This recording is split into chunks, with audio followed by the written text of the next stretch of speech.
Salut à tous et bienvenue dans cette nouvelle vidéo de Autour des salles obscures. Alors une vidéo que j'avais promis depuis un bon bout de temps, c'est la vidéo sur Matrix Resurrection qui va me permettre de faire également un petit voyage à travers cette saga que j'adore énormément, mais vous allez comprendre que j'ai eu beaucoup de mal au départ à apprécier. Alors quatrième épisode d'une saga culte qui arrivait assez tardivement, donc 18 ans après Révolution. Voilà. Alors, mon rapport à la saga, en fait, j'ai vu le premier film à sa sortie en 1999, et à l'époque, j'avais été un peu déçu. Pourquoi? Parce qu'on m'avait vendu ça comme un film d'action non-stop, le film qui allait enterrer la menace fantôme, avec des effets visuels qui remettaient complètement en cause toute l'histoire du cinéma.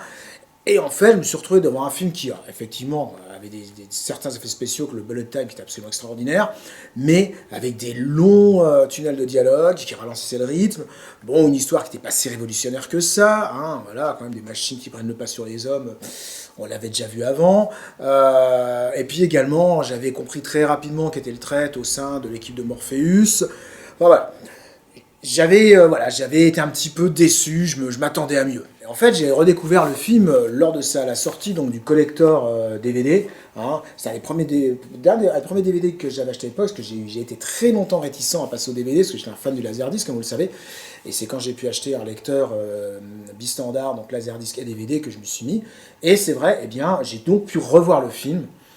Et là, j'ai mieux compris effectivement les dialogues, les longs dialogues et ainsi de suite. J'ai mieux compris l'histoire, dans le sens où, comme j'avais plus la surprise, je pouvais me concentrer sur beaucoup de points de détail.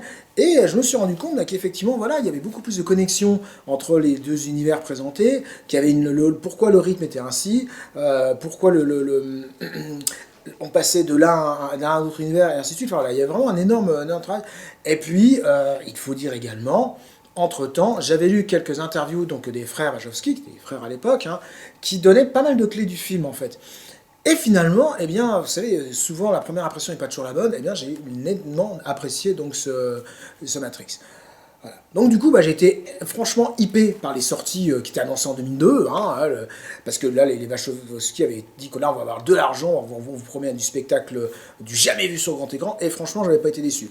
Alors déjà, on a vu la mise en bouche avec Animatrix. Donc Animatrix, là où les Wachowski donnaient tout leur amour de l'animé, du manga, et ainsi de suite. Il y a dessus sur ce DVD d'excellents épisodes, notamment les deux qui racontent l'origine de la guerre entre les hommes et les machines, ou le tout premier qui explique certains points de détail de Matrix Reloaded. Parce qu'il faut savoir effectivement que les Wachowski avaient créé une espèce de monstre, si j'ose dire, transmédia, avec des mangas, avec des romans, avec des comics également, et les films. Et pour bien comprendre tout cet univers, il fallait avoir réussi à relier tous les fils de tout ça. Le MCU finalement n'a rien inventé quelque part. Donc sortie de Matrix Reloaded et de Matrix Révolution la même année. Et là, par contre, je suis ressorti du cinéma, mais clairement emballé. Parce que, effectivement, là, le côté spectaculaire y était. Là, l'histoire était beaucoup plus profonde, beaucoup plus complexe, à tel point que certaines personnes se disaient totalement perdues. Et puis, pour moi, une conclusion sur Matrix Révolution qui mettait ultra spectaculaire, la bataille finale est absolument démentielle. Les Wachowski n'hésitaient pas non plus à sacrifier leurs personnages, notamment Neo et Trinity, dans un final totalement nihiliste, mais le dernier dialogue entre l'architecte et l'oracle donnait une vision optimiste du futur. Et c'est vrai que je trouve que finalement cette première trilogie de Matrix est totalement réussie. Du coup, l'annonce d'un quatrième épisode vers 2019, ça m'a surpris. Comment relancer une histoire qui, pour moi, était terminée? Est-ce qu'on allait faire un reboot? Est-ce qu'on allait faire un remake? Une vraie séquelle? Voilà, la crainte était de mise, d'autant plus que seule Lana, parce qu'entre-temps les deux frères sont devenus des sœurs, était investie dans ce film, donc sans sa sœur. Et Matrix Resurrection sort bien en décembre 2021 et ne performe pas au box-office. Il est mal reçu par la critique et par les fans, tandis que le grand public ne s'y intéresse pas vraiment. Alors, il y avait déjà une baisse entre le deuxième et le troisième épisode. Le deuxième épisode avait rapporté 770 millions de dollars de recettes, et le troisième seulement 450, 460, je ne sais plus exactement.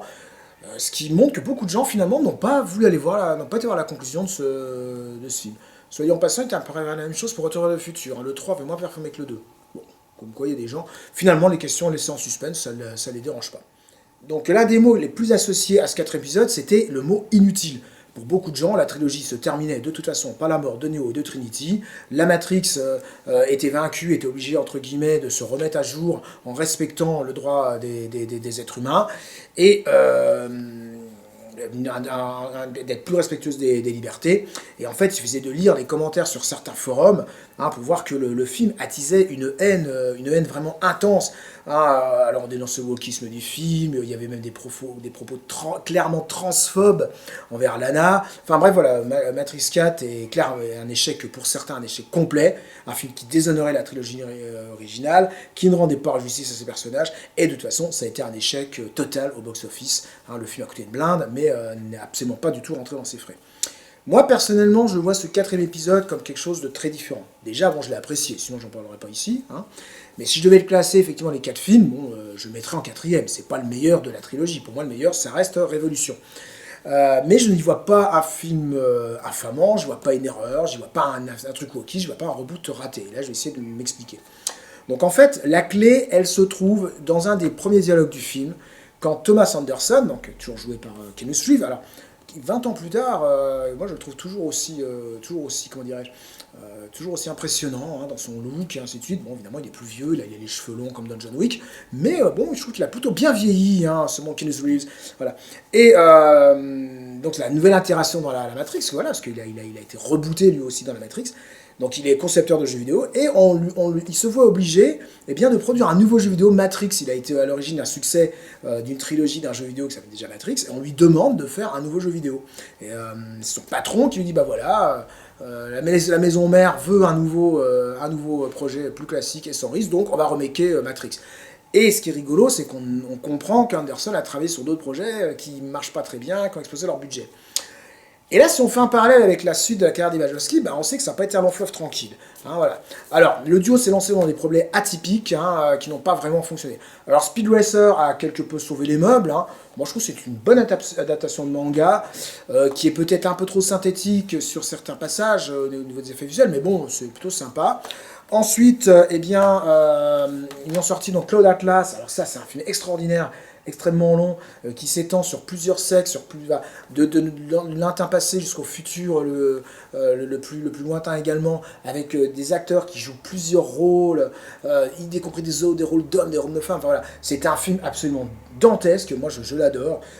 Si vous ne l'avez pas vu, franchement, donnez-lui une chance, parce que franchement, ça vaut vraiment, vraiment le coup. Et puis donc Jupiter, le destin de l'univers. Pareil, très très très bon film de science-fiction, qui remet plein de choses en question, qui foisonne d'idées, qui est extrêmement spectaculaire, avec des effets visuels là aussi à tomber par terre, mais malheureusement, ces films, ils n'ont pas du tout marché, et ils ont coûté extrêmement cher. Aucun de ces films n'a dépassé les 70 millions de dollars de recettes aux États-Unis. Un petit peu plus dans le monde entier, mais voilà, on est très très très loin des résultats, ne serait-ce que du premier Matrix.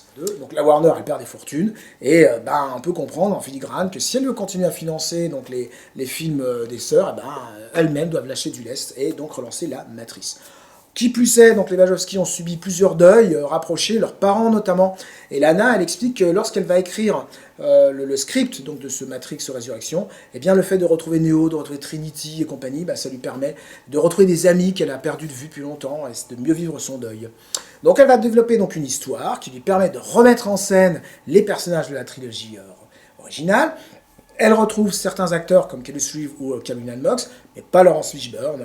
Ce qui peut sembler logique, parce que Laurence Fishburne vivait dans le monde réel, pas dans la Matrix, et comme ce film se déroule 60 ans après la fin de la trilogie, forcément, il est mort. Cela dit, cette éclipse temporelle occasionne un maquillage assez disgracieux, je trouve, pour Jada Pinkett Smith, afin de la vieillir. Bon, franchement, pour moi, le maquillage est raté, ça me sort du film par moment. C'est vraiment un point faible. Mais bon, c'est comme ça. Et le quatrième épisode, il semble commencer un petit peu comme un remake du premier film. On a une reconstitution de la scène où la police tente d'apprendre des Trinity. Alors évidemment, c'est pas Trinity. Puis il y a un nouveau Morpheus qui arrive. Même c'est un autre acteur qui l'interprète, un acteur plus jeune, qui va proposer à Neo de sortir de la matrice. Mais rapidement, il y a des différences qui vont se mettre en place. Et on comprend que Lana, elle veut aller vers autre chose. Elle veut aller autre chose qu'un bête reboot ou qu'une séquelle, qui remakerait en quelque sorte sa trilogie. Et le film va se différencier totalement en introduisant de nouveaux personnages, déjà, des nouvelles situations, et à mi-parcours, il va complètement dévié de ce qu'on avait proposé dans le premier film. Donc, un exemple parmi tant d'autres, donc les machines, donc certaines machines, donc les sentientes, elles vivent en harmonie avec les humains à Zion. Hein. On sait également que les machines elles-mêmes sont entrées en guerre les unes contre les autres, qu'il y a une pénurie d'énergie. Bah, forcément, si les hommes peuvent sortir librement de la matrice, c'est le corps humain qui alimentait les villes en énergie, bah, il y a moins d'énergie. Voilà. Un thème écologique finalement hein, qui est repris dans ce film. Et ce qui apparaît surtout, à mon sens, c'est que au-delà des retours de certains personnages, comme le mérovingien, bon ça fait très fan service, hein, ce qui intéresse Lana, eh bien, c'est se retrouver Neo et Trinity. En fait, pour moi, ce quatrième Matrix, c'est une histoire d'amour. Les scènes d'action sont très spectaculaires, hein, elles ne sont là que pour amener à se retrouver. Quand je parle de scènes d'action extrêmement spectaculaires, on voit la scène dans le garage, donc l'analyste, hein, qui est le nouveau maître de la matrice, le nouveau méchant, je veux dire, il maîtrise le bullet time, il le nomme, la scène est absolument incroyable, et c'est là qu'on voit quand même que Lana, elle a toujours envie de proposer un cinéma total, un vrai cinéma, et moi c'est ce que j'adore hein, dans les films des Wachowski, c'est que clairement c'est pas du téléfilm. Alors évidemment, année de Matt oblige, bon, il y a quand même quelques petites concessions. Hein, Trinity a désormais autant de pouvoir que Neo. Hein, bon, elle va lui-même lui sauver la mise, elle vole comme lui, mais bon, pour moi c'est qu'un détail. De même que le look des personnages, les nouveaux personnages, les très actuels, bon, les tatouages, les cheveux teints, le piercing, mais bon, là aussi pour moi c'est pas le plus important. Moi ce qui me plaît en fait dans ce film, c'est que d'un projet ultra casse-gueule, Lana, elle a pris en plus des risques.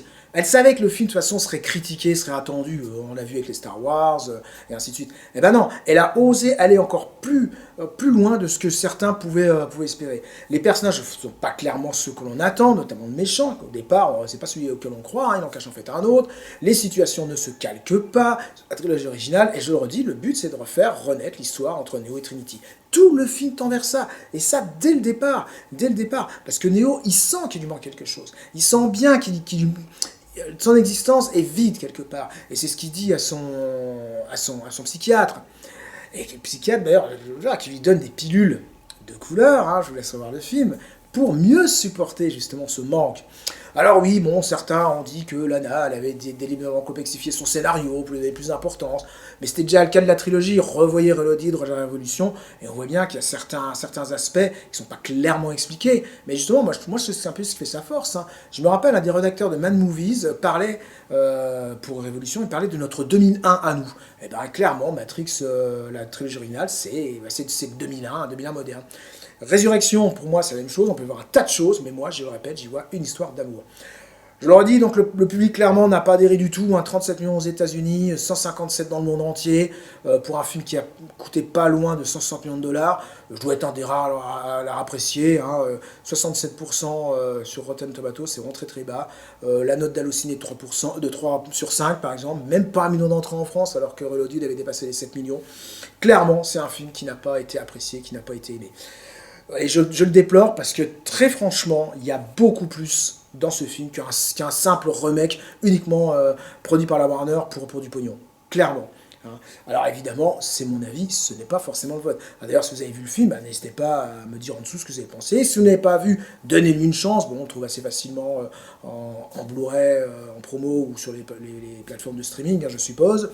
Hein. Mais voilà, mais n'hésitez pas à me dire ce que vous en pensez, ce que vous l'avez vu, ce que vous l'avez détesté, ce que vous l'avez adoré. Si vous êtes de mon avis, bah, dites-moi-le. Hein. N'hésitez vraiment pas à vous donner l'indice sur ce Matrix Résurrection, qui pour moi, je le répète, est loin, très très loin d'être le ratage qu'on nous vend depuis 4 ans, et encore maintenant, hein, j'ai encore lu il n'y a pas longtemps sur Facebook, voilà, un post où le film était descendu, mais de manière d'ailleurs extrêmement méchante et gratuite par moments, hein, voilà, en disant que la mise en scène, bah oui, c'était marqué que la plus mauvaise des sorts avait réalisé le film, bon, voilà, ce qui est un peu ridicule de dire ça, voilà. En attendant, n'hésitez pas à me dire pourquoi, et on se retrouvera pour une prochaine vidéo. Je n'ai encore pas pu voir Captain America, donc bon, j'espère pouvoir le voir, mais je vais parler d'un autre film là, de l'année 2024, que j'ai vu qu'en Blu-ray cette année, un film franchement qui m'a époustouflé, hein, mais je ne vais pas en dire plus maintenant. Allez, salut!